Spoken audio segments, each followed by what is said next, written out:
अस्सलाम वालेकुम वरहमतुल्लाहि वबरकातुहू। दोस्तों खड़ा उम्मीद है बिल्कुल ही ठीक हूंदो। मां आहियां पंहिंजो पंहिंजो दोस्त मीर सफ़ीउल्लाह मरी ब्लॉग अॼु हिकु नई वीडियो में मां सां गॾु आहियां। त काफ़ी सारा दोस्त चवनि था त असां वीडियो ठाहियूं था। वीडियो आहे 20 मिंट 20 सेकंड जो, त वीडियो 15 सेकंड जो छो थो ठहे? यानी कि वीडियो आहे 20 सेकंड जो 15 सेकंड जो छो थो वीडियो भरिजे? ऐं असां पंहिंजे वीडियो एडिट कीअं कयूं टिकटॉक जे अंदरि, को बि इफेक्ट वग़ैरह या ॿियो साउंड वग़ैरह लॻाए सघूं। त अॼु वीडियो थींदो इन जे बारे में।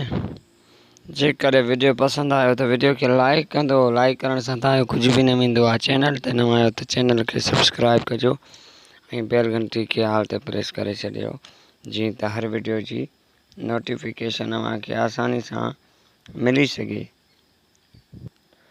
उन्हनि जे लाइ अॼु वीडियो आहे। वीडियो खे स्किप न कंदो त तव्हांखे सम्झ में ईंदो। जेकर स्किप कंदो त तव्हांखे सम्झ में न ईंदो। त सिंपली मां वीडियो पंहिंजो कयां थो। तव्हांखे पंहिंजो टिकटॉक अकाउंट ओपन करिणो आहे, ठीकु आहे।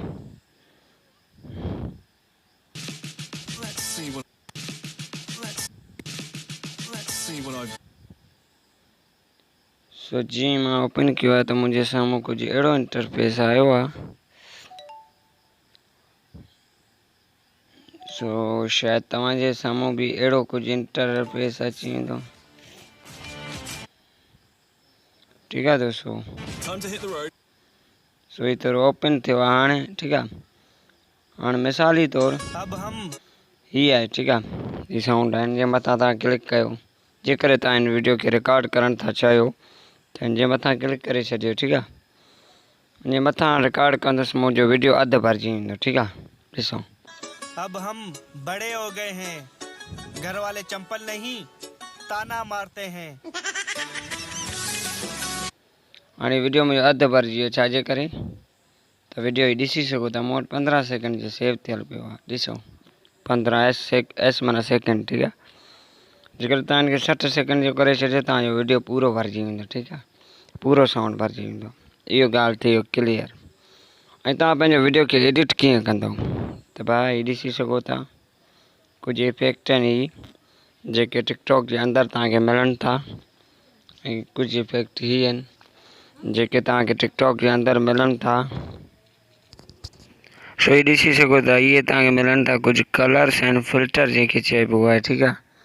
ही कलर्स आहिनि, ही सभु हेठि आहे, ठीकु आहे। ही कलर तव्हां पंहिंजो ऐड करे छॾिजो। जेके बि कलर तव्हांखे पसंदि आहे उहो कलर पंहिंजो एडजस्ट करे छॾिजो, ठीकु आहे। ऐं ही तव्हां ॾिसी सघो था, हिते लिखियलु पियो आहे स्पीड, यानी कि स्पीड तव्हां पंहिंजो टिकटॉक वीडियो जो जेतिरो बि स्पीड रखणु चाहियो था पंहिंजो स्पीड लॻाए छॾिजो, ठीकु आहे। ऐं ही तव्हां ॾिसी सघो था, पंहिंजे कैमरे खे बैक साइड या फ्रंट साइड करे सघो था। अॻियूं पोइतियूं कैमरा करे सघो था। ऐं ही आहे, तव्हां पंहिंजो वीडियो गैलरी मां बि खणी सघो था। जेकर चाहियो था त गैलरी में तव्हां अपलोड ते क्लिक करे छॾींदव, तव्हांजे साम्हूं कुझु पंहिंजो गैलरी खुलिजी ईंदो, त जहिड़ो तव्हां पंहिंजो वीडियो सिलेक्ट करे छॾियो।